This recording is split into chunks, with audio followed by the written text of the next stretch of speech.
कश्मीर के जंगल में टुनटुनी चिड़िया अपने लकड़ी के घर में रहती थी। वो खेतों में मजदूरी करके अपना पेट पालती थी। वहीं उसके दो जिगरी दोस्त भी थे जिनका नाम कालू हरिया तोता था। वो तीनों हमेशा एक दूसरे की मदद करते थे और साथ देते थे। एक दिन उनके जंगल में बहुत तेज बारिश होने लगती है। उसी दौरान खेतों में काम करते हुए टुनटुनी चिड़िया घायल हो जाती है और अपने घर में बिस्तर पर पड़ जाती है। फिर उससे मिलने उसके दोनों दोस्त कालू हरिया तोता उसके घर आते हैं।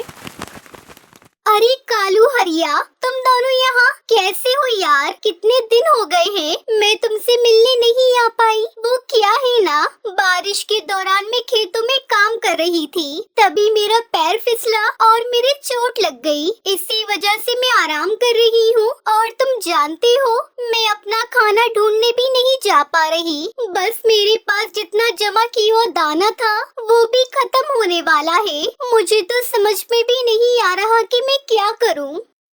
तभी उसके दोनों दोस्त उससे बोलते हैं, अरे टुनटुनी तो पागल हो गई है। हमारे होते हुए तो इतनी परेशान क्यों हो रही है? हम है ना, हम तेरे लिए खाना ले आएंगे और वैसे भी हम अपना खाना भी तो लेने जाएंगे। तो बिल्कुल भी परेशान मत हो, बस तू आराम कर।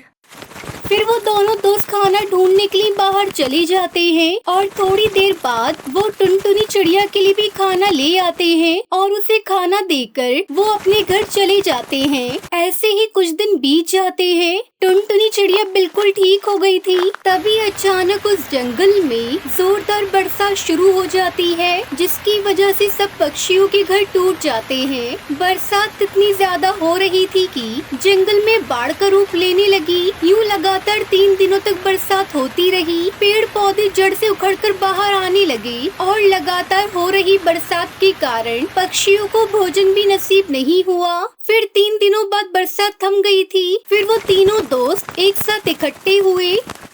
दोस्तों, इस बारिश की वजह से हमारा घर टूट गए हैं और हम सब पक्षी 3 दिनों से भूखे हैं। भूख के मारे तो मेरा बुरा हाल हो गया है। समझ नहीं आ रहा अब क्या करें।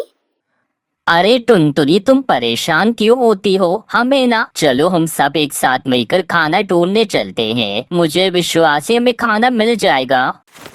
फिर वो तीनों दोस्त काफी देर तक उड़ते रहते हैं, लेकिन उन्हें खाना नहीं मिलता। सुनो कालू हरिया, मैं बहुत थक गई हूँ। मुझे नहीं लगता मैं और ज्यादा उड़ पाऊंगी। मुझे यही छोड़कर तुम दोनों अपने यहाँ भोजन की तलाश में निकल जाओ, वरना मेरे साथ साथ तुम दोनों भी अपनी जान गंवा बैठोगे।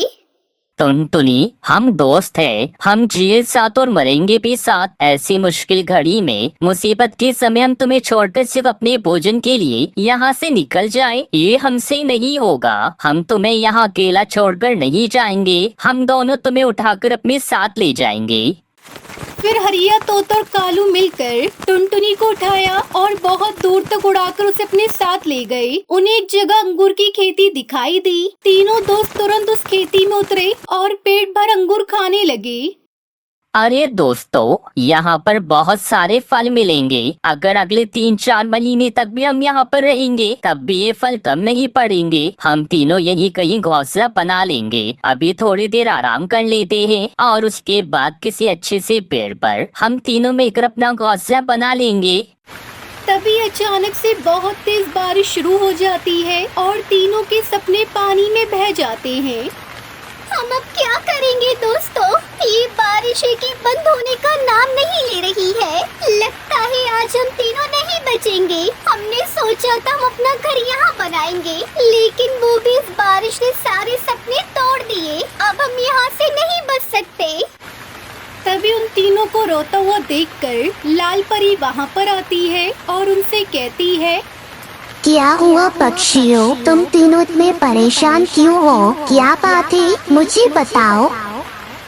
फिर वो तीनों पक्षी लाल परी को अपनी सारी परेशानी बता देते हैं, जिसे सुनकर लाल परी कहती है, अच्छा, तुम तीनों घबराओ नहीं, मैं हूँ ना। मैं अभी अपने जादू से तुम लोगों के लिए पेड़ पर जादुई केक का घर बना देती हूँ। उस घर में तुम आराम से रह सकते हो और उस जादुई केक घर में तुम्हें खाने की भी कोई कमी नहीं होगी।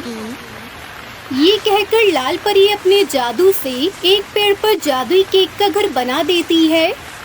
लाल परी, आपका बहुत बहुत शुक्रिया जो आपने हमारे लिए इतना कुछ किया। हम आपका ये एहसान कभी नहीं चुका पाएंगे। ये कहकर वो तीनों दोस्त एक साथ खुशी खुशी उस जादुई केक घर में रहने लगते हैं।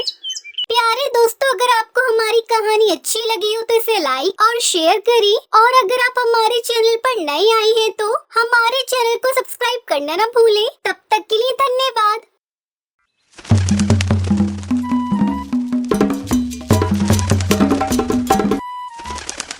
बंटी चिड़ा अपनी बेटी टुनटुनी से बहुत प्यार करता था। वो उसका हर एक जन्मदिन बड़ी धूमधाम से बनाता था। धीरे धीरे टुनटुनी 15 साल की हुई। उसका 15वां जन्मदिन जल्दी ही आने वाला था। ठीक जन्मदिन के 2 दिन पहले टुनटुनी बंटी के पास जाती है और उससे बोलती है, पापा, आप क्या कर रहे हो? बेटा, मैं तेरे जन्मदिन की तैयारी कर रहा हूँ। तू तो जानती ही है, मैं तेरा हर जन्मदिन बड़ी ही धूमधाम से मनाता हूँ। लेकिन पापा, मुझे इस बार अपना जन्मदिन नहीं मनाना। ये सुनकर बंटी हैरान हो जाता है और टुनटुनी से पूछता है, अरे टुनटुनी, तुझे अचानक क्या हो गया? तेरे जन्मदिन की लगभग सब तैयारी हो गई है और तुम बोल रही हो कि तुम्हें अपना जन्मदिन नहीं मनाना।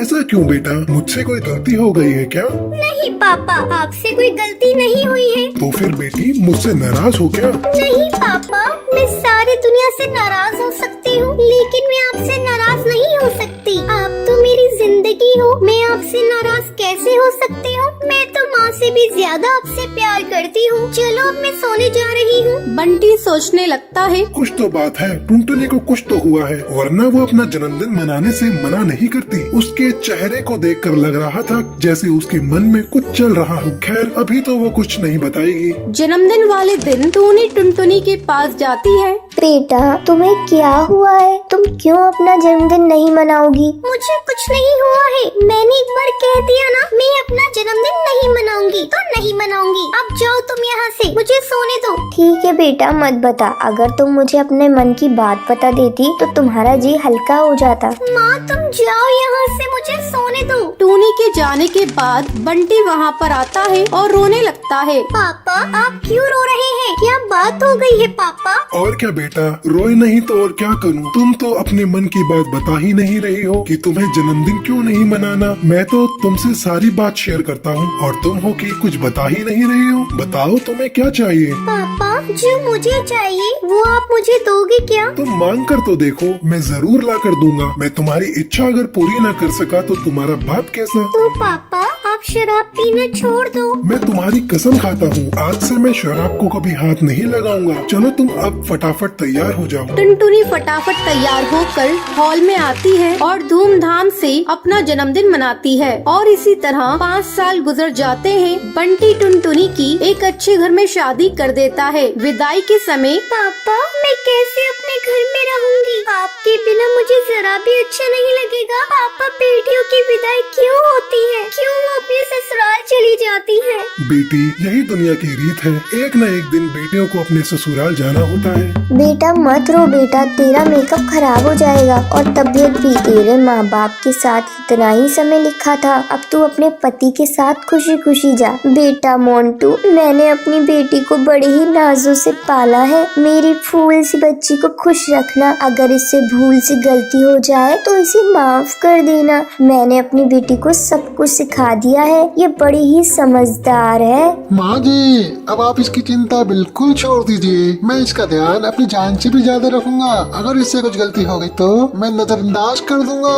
तभी मोंटू कबूतर का दोस्त कालू कौआ बोलता है, अरे भाई, जल्दी विदाई करा कर चलना। मुझे बहुत जोरों की भूख लगी है। रात मेरा खाने से पेट नहीं भरा। साला खाने में कोई स्वाद ही नहीं था। हाँ दोस्त, रोटियां भी मुझे कुछ खास लगी नहीं। चलो रास्ते में रुक कर कहीं ढाबे पर खा लेंगे। अपने पति की ये बातें सुनकर टुनटुनी अपने पापा से कहती है, पापा, मुझे अपने ससुराल नहीं जाना। अब मैं नहीं जाऊंगी अपने ससुराल। क्या हुआ बेटा, क्या बात हुई है? अरे अरे अरे टुनटुनी, किसी से क्या कोई गलती हो गई क्या? गलती तो बहुत बड़ी हुई है। मेरे पापा ने रात रात जागकर शादी की तैयारियां की थी। एक एक सामान को बड़े नाजों से सजाया था। दिल्ली और बॉम्बे से हलवाई बुलवा कर 36 पकवान बनवाए थे। और आप लोगों को खाना पसंद नहीं आया। मैं अपने पापा की इतनी बेइज्जती नहीं नहीं सह सकती। आप बिना दुल्हन लिए यहाँ से जा सकते हैं। आपको क्या पता, जब से बेटी का जन्म होता है तब से वो एक एक चीज जोड़ता है, लेकिन आपने तो एक झटके में सब बर्बाद कर दिया। आपको क्या पता मुझे कितना दुख हुआ है। अगर आपकी कोई बहन होती तो आपको पता चलता। एक बेटी अपने मायके के लिए कितना मायने रखती है। जब मैं मायके चली जाऊंगी तब मेरे पिता कितना रोएंगे, ये मैं ही जानती हूँ। बस करो बेटी, आप क्या रुलाओगी?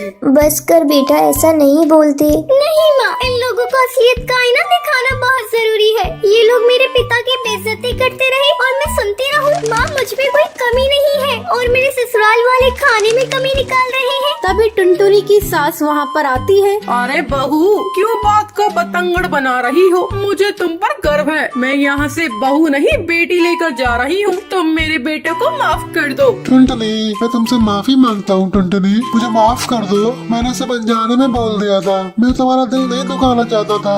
देख बेटा, अब तो मेरे बेटे ने भी माफी मांग ली। अब चल, विदाई का भी मुहूर्त निकलता जा रहा है। माँ, मेरे जाने के बाद मेरे पापा का ख्याल रखना और जब भी मुझे याद करके कभी रोए तो उन्हें संभाल लेना माँ। और मुझसे कोई गलती हुई हो तो मुझे माफ कर देना माँ। अब टुनटुनी की खुशी खुशी विदाई हो जाती है।